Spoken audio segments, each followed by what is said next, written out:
Iran के परमाणु कार्यक्रम का सबसे महत्वपूर्ण केंद्र फोर्डो न्यूक्लियर फैसिलिटी, यही है इजराइल का सबसे बड़ा टारगेट।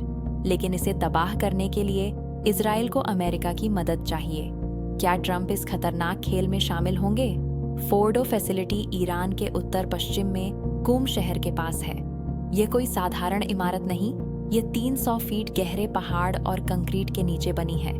इसमें 3000 सेंट्रीफ्यूज हैं जो हथियार ग्रेड यूरेनियम बना सकते हैं। इजराइल ने हर विकल्प सोचा है। पहले कमांडो मिशन का प्लान था हेलीकॉप्टर से सैनिक भेजकर अंदर जाकर विस्फोट करना, लेकिन ट्रंप ने इस आइडिया को खारिज कर दिया।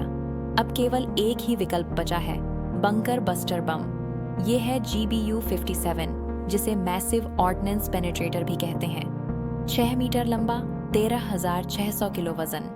यह कभी युद्ध में इस्तेमाल नहीं हुआ, लेकिन रिपोर्ट्स कहती हैं कि यह फोर्डो को तबाह कर सकता है। समस्या यह है कि केवल अमेरिका के पास यह बम है और केवल B-2 स्टील्थ बॉम्बर इसे ले जा सकता है। इजराइल के पास न तो यह बम है, न ही यह विमान। ट्रंप के सामने कठिन फैसला है।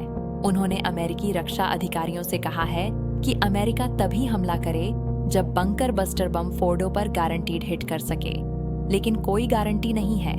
विशेषज्ञों का कहना है कि 1 या 2 बम भी फोर्डो को पूरी तरह नष्ट नहीं कर सकते। कई बम एक ही जगह गिराने होंगे। पहले वाला गहराई बनाएगा, दूसरा और गहरे जाकर फटेगा। लेकिन सबसे बड़ा सवाल यह है, क्या यह ईरान के परमाणु कार्यक्रम को रोक देगा?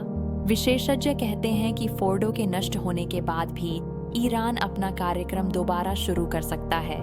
यह केवल 1-2 साल की देरी होगी। भारत के नजरिए से यह चिंताजनक है। हमारे ऊर्जा हित इस क्षेत्र में है। हमारे ईरान और इजराइल दोनों के साथ अच्छे रिश्ते हैं। अगर अमेरिका सीधे युद्ध में शामिल होता है तो पूरा क्षेत्र अस्थिर हो जाएगा। खामेनी ने पहले ही चेतावनी दी है। जो लोग इस क्षेत्र की राजनीति को समझते हैं, वे जानते हैं कि अमेरिका का हस्तक्षेप 100% उनके नुकसान में है। ट्रंप अभी 2 रास्तों पर हैं। एक तरफ दबाव डालकर ईरान को बातचीत की मेज पर लाना चाहते हैं। कल उन्होंने दावा किया कि ईरान बात करना चाहता है, यहाँ तक कि व्हाइट हाउस आने को तैयार है। लेकिन दूसरी तरफ इजराइल का दबाव है कि फोर्डो को खत्म किए बिना यह ऑपरेशन अधूरा है। फोर्डो का भविष्य अनिश्चित है, लेकिन एक बात तय है, जो भी फैसला हो उसके परिणाम बहुत दूरगामी होंगे।